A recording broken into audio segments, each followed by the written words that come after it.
ഇന്നത്തെ recipe healthy ആയിട്ടുള്ളൊരു lunch box ഐറ്റമാണ് കേട്ടോ. കുട്ടികൾക്ക് കൊടുത്തുവിടാൻ പറ്റുന്ന, അല്ലെങ്കിൽ ജോലിക്ക് പോകുന്നവർക്കായാലും കൊണ്ടുപോകാൻ പറ്റുന്ന നല്ല ഹെൽത്തി ആയിട്ടുള്ളൊരു ലഞ്ച് ബോക്സ് റെസിപ്പിയാണ്. അപ്പോൾ ഇതെങ്ങനെ ചെയ്യുന്നതെന്ന് നോക്കാം. ആദ്യം തന്നെ ഒരു ചട്ടി വെച്ചിട്ട് ഓയിൽ ഒഴിച്ച് കൊടുത്തിട്ടുണ്ട്. അതിലേക്ക് കുറച്ച് കടുക് ഇട്ട് കൊടുത്തു. കടുക് പൊട്ടി കഴിയുമ്പം ഒരു സവാള ചോപ്പ് ചെയ്ത് അത് ചേർത്ത് കൊടുക്കുന്നുണ്ട്. സവാള ഒന്ന് വാടി തുടങ്ങുമ്പം അതിലേക്ക് എരിവിനനുസരിച്ചിട്ട് 2-3 പച്ചമുളക് മുറിച്ചിട്ട് കൊടുക്കുക. അതിൻ്റെ കൂടെ തന്നെ കുറച്ച് കറിവേപ്പിലയും കൂടിയും ഇട്ട് കൊടുക്കുന്നുണ്ട്. ഇതെല്ലാം കൂടിയും നല്ലപോലെ ഒന്ന് മൊരിയിച്ചെടുക്കണം. ആവശ്യമുള്ള ഉപ്പ് ചേർത്ത് കൊടുത്താൽ പെട്ടെന്ന് തന്നെ മൊരിഞ്ഞ് കിട്ടും. അപ്പോൾ സവാളയെല്ലാം ശരിക്കും മൂത്ത് കിട്ടാനായിട്ട് കുറച്ച് ഉപ്പ് കൂടെ ചേർത്ത് കൊടുക്കുന്നുണ്ട്. പെട്ടെന്ന് മൂത്ത് കിട്ടാനാണ്. അപ്പോൾ ഇതെല്ലാം കൂടെ ശരിക്കും ഒന്ന് മൂത്ത് കഴിഞ്ഞ് കഴിയുമ്പം ഞാൻ ഇതിൽ ഉള്ളിയെല്ലാം വല്ലാതെ ഇങ്ങനെ മൊരിഞ്ഞ് വരണ്ട, നല്ലപോലെ ഒന്ന് വാടി നല്ലപോലെ ഒന്ന് മൊരിയാറായാലും മാത്രം മതി. ആ സമയത്ത് 2 മുട്ട അതിലേക്ക് ചേർത്ത് കൊടുക്കുന്നുണ്ട്. അതിനുശേഷം ഉപ്പ് എന്തെങ്കിലും കുറവുണ്ടെന്നുണ്ടെങ്കിൽ നമുക്ക് കുറച്ച് ഉപ്പ് ചേർത്ത് കൊടുക്കാം. അപ്പോൾ സവാളയ്ക്ക് ആദ്യമേ ഉപ്പ് ചേർത്തിരുന്നു, അതുകൊണ്ട് ഇപ്പോൾ ഇവിടെ ചേർക്കുന്നില്ല. തേങ്ങ ഇഷ്ടമുള്ളവർക്ക് ഒരു അരപ്പിടി തേങ്ങ ഈ സമയത്ത് അതും കൂടെയും ചേർത്ത് കൊടുക്കാം.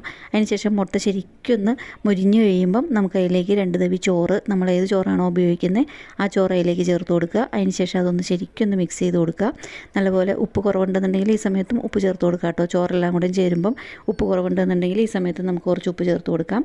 അതിനുശേഷം ഇത് ശരിക്കും ഒന്ന് മിക്സ് ചെയ്യുന്നുണ്ട്. ചോറും മുട്ടയും എല്ലാം കൂടെ ശരിക്കും യോജിപ്പായി കിട്ടാനായിട്ട് ശരിക്കും ഒന്ന് മിക്സ് ചെയ്ത് കൊടുക്കുന്നുണ്ട്. കുട്ടികൾക്കായാലും ജോലിക്ക് പോകുന്നവർക്കായാലും പെട്ടെന്ന് തന്നെ ലഞ്ച് ബോക്സിലേക്ക് ഉണ്ടാക്കിയെടുക്കാൻ പറ്റുന്ന നല്ല ഹെൽത്തി ആയിട്ടുള്ള ഒരു റെസിപ്പിയാണ് കേട്ടോ ഇത്.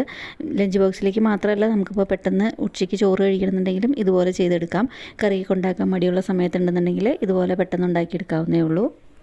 അപ്പോൾ ഈ മുട്ടച്ചോറ് എല്ലാവർക്കും ഇഷ്ടപ്പെട്ടു എന്ന് കരുതുന്നു. ഇതുപോലെ ഈസി ആയിട്ടും ടേസ്റ്റി ആയിട്ടും ഹെൽത്തി ആയിട്ടുള്ള റെസിപ്പികൾക്കായിട്ട് ചാനലൊന്ന് സബ്സ്ക്രൈബ് ചെയ്ത് സപ്പോർട്ട് ചെയ്ത് ഒന്ന് ഫോളോ ചെയ്തേക്കണേ.